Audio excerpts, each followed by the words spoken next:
Hi YouTube, thanks for watching. Today I'm pulling out the capacitors, gonna do a few checks on them, and I'm waiting on my parts to arrive. So I have some questions about the testing of them and some other questions on the drive boards. So I hope you enjoy this video, and please like and subscribe.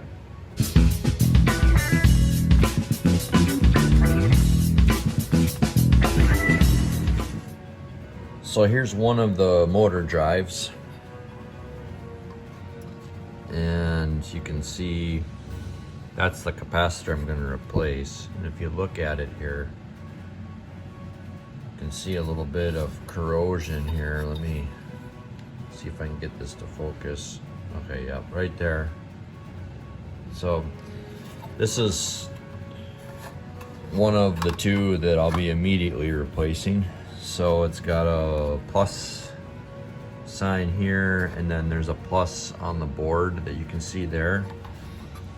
So I've got my soldering iron right here with the little solder sucker, and I'm gonna take this off. Here we go. Ouch! Oh my God. Just burned my finger. Yeah, burning your finger on the soldering iron is not too slick. Good thing we got some snow outside, huh?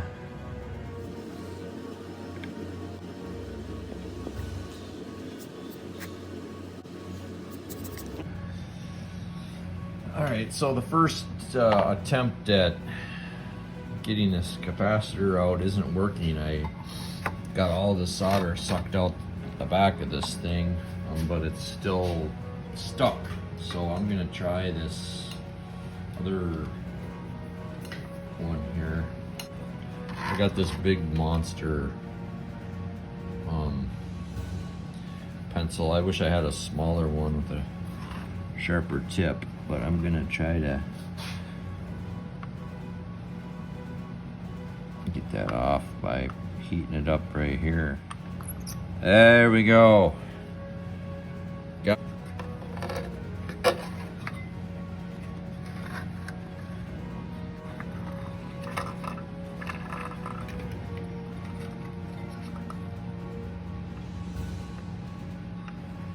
Oh yeah, wow. Well, that's the way to do it, folks. Okay, lessons from a novice.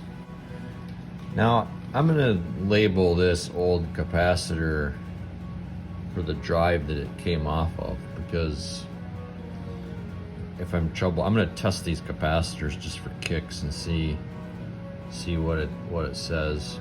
There's two of them, one on each drive. Here's the second drive, and I put the label of A on it. Let me just zoom in a little bit here and just show what it's got here. If you ever need the phone number of Rhino Robotics, it's right there on the circuit board. And some of the labeling I've done for my capacitors and stuff, I've used the serial numbers of these boards for my bill of material. And here's some part numbers listed. The other thing I would say is that there is some lights here, which may be useful for troubleshooting in the future. Let's see, what do we got here? We got limit, negative and plus, D2 current limit, D14 whatever DIR is, D13 PWM. I don't know what those mean. If somebody knows, it'd be nice to know. You know, I don't know what any of this stuff is here either. These things, I noticed just out of curiosity, they have screws holding them down. And there's 4 of these things on the board here, as you can see. And there's the nuts on the back side. Also got them here.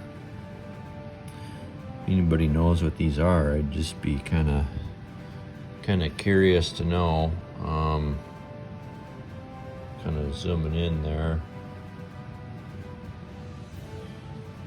This is a close-up of the board. I can see that even this thing has a little screw adjustment on it. I've noticed that in a few places on the boards on these things. So now I'm going to do the same thing that I did with the last one that worked.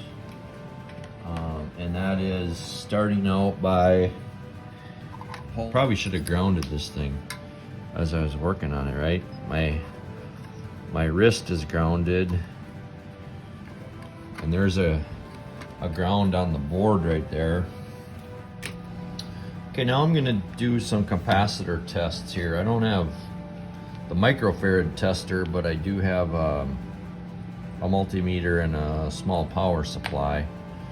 So the first thing I read was you put your ohm meter on, and then you should see 0 and then increasing. So I don't know, I guess we're close to 0, and now it's increasing slowly, so that looks good. Going kind of slow. I don't know if I got it on the right scale there. I got it on the highest setting on the multimeter. Still climbing, so maybe that means it's good. Let's see about the other one here. Make sure it's discharged. Okay.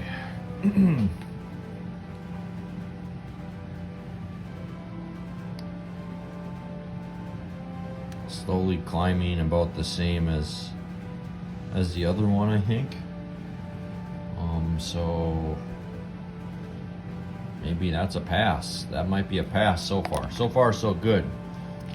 So now I'm gonna put voltage on it. So I have this, I got a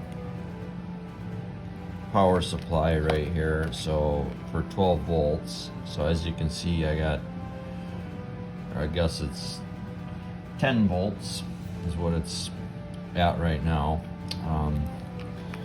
But what you're supposed to do is put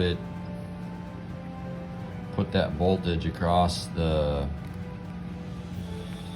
capacitor, and it should stay 12 volts. So let's do that. So here I've got this thing set up here. Now I'm gonna go like this. So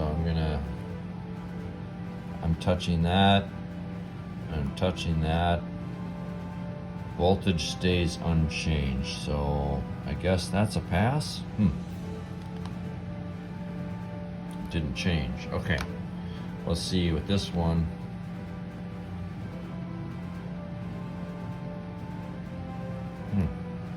Boy, seemed like it passed both of those. You know, the thing that I noticed about these capacitors is this one here has what looks like it might be some corrosion or something right there. This one, I don't know, maybe that's just from the manufacturing of it, but in any case, I don't have the setting on here to test microfarads. So if anybody thinks that they have any useful information here, please share.